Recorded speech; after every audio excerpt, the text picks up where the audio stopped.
अकबर बीरबल की कहानी। धोबी और कुम्हार। आगरा शहर में एक धोबी और एक कुम्हार पास पास रहते थे। एक दिन कुम्हार ने मिट्टी के बहुत सारे बर्तन बनाए।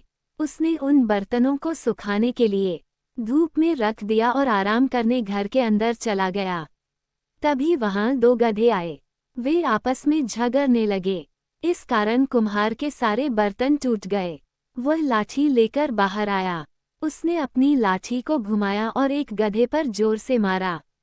गधा धेंचू धेंचू का शोर मचता हुआ बाहर की ओर भागा। इस पर कुम्हार का पड़ोसी दौड़कर आया और बोला, अरे अरे, यह क्या करते हो? यह मेरा गधा है। कुम्हार ने नाराज होकर कहा, तो क्या हुआ? इसने मेरे सारे बर्तन चूर चूर कर दिए हैं। धोबी बोला, तुम मेरे गधे को पीटते क्यों हो? तुम्हारे बर्तन टूट गए हैं, तुम उनके पैसे ले लो। कुम्हार ने सोचा, इस धोबी ने सबके सामने मेरी इज्जत उतार दी। मैं इस बच्चू को ऐसा मजा चखाऊंगा कि ये भी याद करेगा। दूसरे दिन सुबह सुबह कुम्हार बादशाह अकबर के दरबार में पहुंचा। उसने बादशाह को आदाब किया और बोला, जहां पनाह, मैं अदना सा कुम्हार हूँ, आपके शहर में रहता हूँ। अकबर बोले, बताओ तुम्हें क्या परेशानी है? कुम्हार ने कहा, जहां पनाह, मैं एक जरूरी बात बताने के लिए आया हूँ। अकबर बोले, तो फिर जल्दी बताओ। जहां पनाह, मेरा एक दोस्त फारस गया था। वो कुछ दिन पहले ही वापस आया है। उसने बताया, वहां आपके नाम का डंका बजता है, आपकी बड़ी इज्जत है वहां। मगर ये कहकर कुम्हार चुप हो गया। अकबर ने पूछा, हाँ आगे बताओ, बात पूरी करो। कुम्हार बोला, आपके हाथियों के बारे में उनका ख्याल अच्छा नहीं है। अकबर ने आश्चर्य भरे स्वर में पूछा, हाथियों के बारे में तुम क्या कहना चाहते हो? जी हाँ हजूर, उनका कहना है कि हमारे हाथी बड़े गंदे और काले हैं। हुजूर, शाही हाथियों को तो साफ सुथरा होना चाहिए। कुम्हार ने बात पूरी की। अकबर बोले, बात तुम्हारी ठीक है कुम्हार और हुजूर, मेरे दोस्त ने बताया कि फारस के शाह के हाथी खाने में सारे हाथी दूध की तरह सफ़ेद हैं। अकबर ने समझ लिया कि यह कोई चालबाज आदमी है। फिर भी उन्होंने पूछा, मगर फारस के शाह अपने हाथियों को इतना साफ सुथरा कैसे रखते हैं?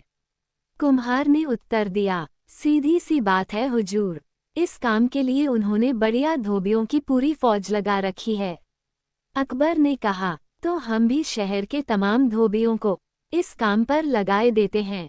इस पर कुम्हार बोला, जहां पनाह, शहर का एक बेहतरीन धोबी मेरे पड़ोस में रहता है।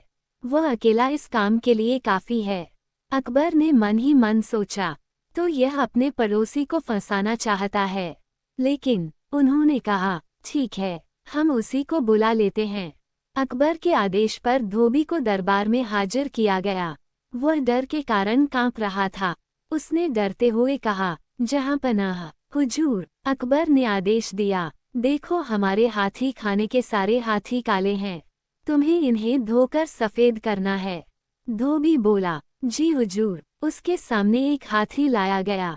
वह सुबह से शाम तक उसे धोता रहा, किंतु काला हाथी सफ़ेद न हो सका। निराश होकर वह अपने घर की ओर चल पड़ा।